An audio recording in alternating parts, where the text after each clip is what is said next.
Good morning. It is Monday morning, the 28th of January, 2013. Here's all the news worth talking about in Panama today. On the front page of La Prensa, they're talking about this project to build a marina and apartment towers on the Amador Causeway. Now, apparently they presented this request for an environmental impact statement back in 2011. Then they pulled it back voluntarily, and apparently they have presented it again. Now, according to the La Prensa, that this thing is going to include like 36.8 hectares, and a large parcel of property, including towers. I mean, basically to do a landfill, not on the canal side, but on the other side, and then build it all up. And they've got a display here. Now, to be honest with you, at this point, when I read La Prensa, it's hard for me to believe anything they say, because I know that everything that's in La Prensa is anti-government, and they're just trying to poke as many holes in the administration of Martin Torrijos as possible, especially between now and the elections of 2014. They are a Panamanista newspaper, no doubt about it. So, is this real? I don't know, maybe. Does somebody want to build this project? Probably. Are they using inside information maybe to manipulate the situation to get their approvals? They just applied for their environmental impact study.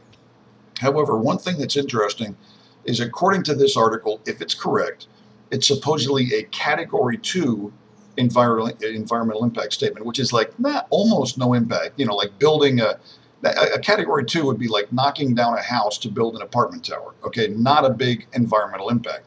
This thing would be a very large impact. So it should be a Cat 3, as far as I mean, just by looking at it on the surface. That's just one thing that jumped out at me. But anyway, off you go. Amador Marina and towers possibly being considered to be built. All right. Now, popping over to the Panama America. Now, the same way that the La Prensa is the Panamanista newspaper, the Panama America is the newspaper of the Cambio Democrático and the government. Now, they've had several articles, one last week and this one here leading off Monday, talking about cutting down trees and lumber and wood, and how many hectares have been cut down and how many have been reforested, and how it's a danger or a threat to the environment. Now, this is unusual because normally it's the La Prensa, which is the one that has the really heavy environmentalist slant, and not so much from the Panama America. So it's kind of strange that these guys are doing this stuff, you know, a couple of days in a row. There must be a reason for it. I don't know. Anyway, so there's another. They're talking about once again cutting down trees in the Darien and the areas of the country which are facing problems with deforestation. Okay, here popping over to the Estrella. There's a guy named Michael Vega. He's 23 years old. He's one of the most famous guys in Panama because he won like Dancing with the Stars. He won the King of Humor. You know, he's a comedian, and he works for TVN, Channel 2. He was arrested yesterday in La Chorrera at a checkpoint. He had 25 kilos of what appears to be cocaine with him. Now, this is like a big story in Panama because this guy is one of the most famous dudes in Panama.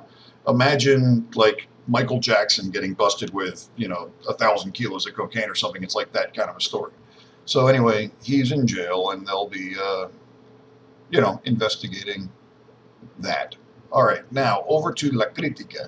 If you remember last week, there was a fire in Paso Canoas at some stores that are located right on the border, and one of the places that burned out was a place where they sell like tires, and it was a really hot fire because when you get tires going, you got a lot of fuel.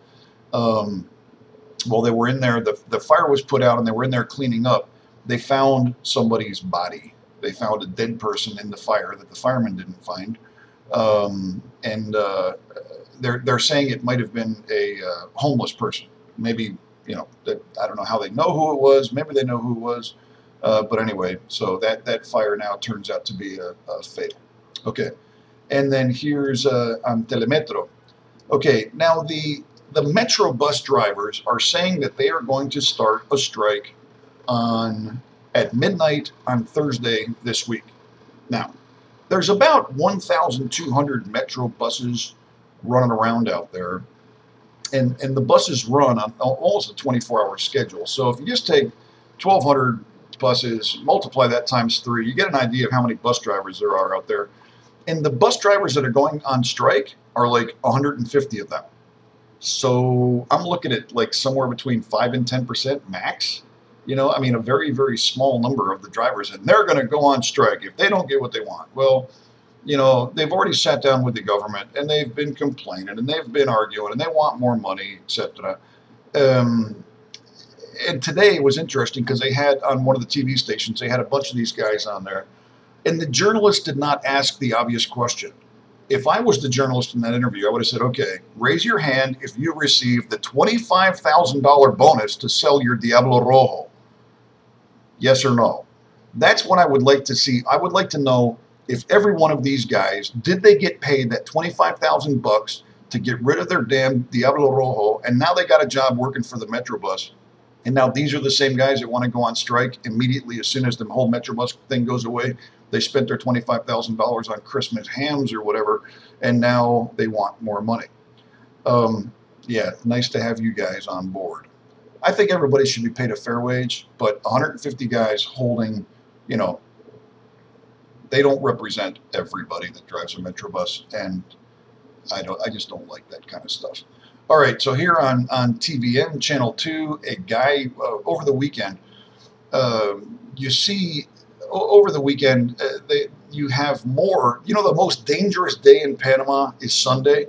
Did you know that? That's where the most murders occur because it's Saturday night, people get drunk, and then on Sunday, boom, boom, boom, is when all the bad things happen.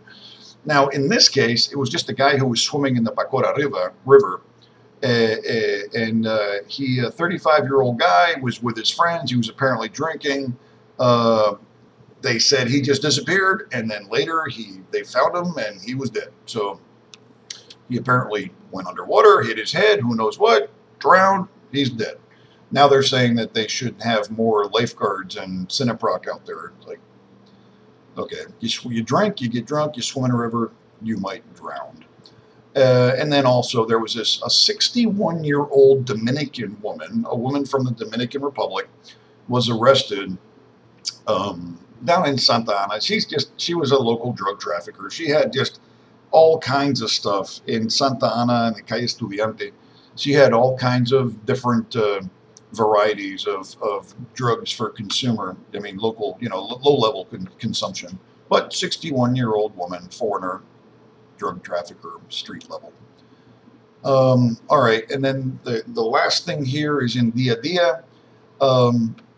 They're still talking about this effort to try to find a way to legalize the pirate taxis. Now, what people do is the way they've got the transportation system set up is if you're in Panama City and you want to go across the bridge, like over to La Chorrera or Arijan, you basically have to take a bus and go over to the National Bus Terminal in Albrook and then catch a ride over there. So it takes a lot longer because now you've got to go to the Albrook Terminal, you got to get off that bus, get on another bus, and then go across the bridge, and it's normally there's a big line. So there's a demand for people that just want to hop on a bus and go straight across the bridge. I mean, especially from Lake Caledonia. There's several areas of town where these little informal pirate bus stops have set up, and you can see here, it's easy to just find these people. Here's a picture of people just jamming into a van. It's like a 15-passenger van. It's just painted white. It's not painted yellow. It's not a legal bus. It's a pirate bus. And they pick these people up and drive them across the bridge, probably take them straight to their door. And they're trying to find a way to legalize this.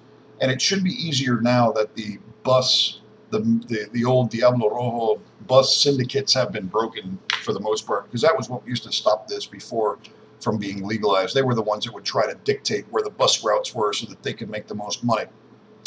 But anyway, that's up for discussion once again. So anyway, there you go. That's it. I'm done. Today is Monday, the 28th of January, 2013. Thanks for watching. I'm done. I'm out. Have a great day. Bye now.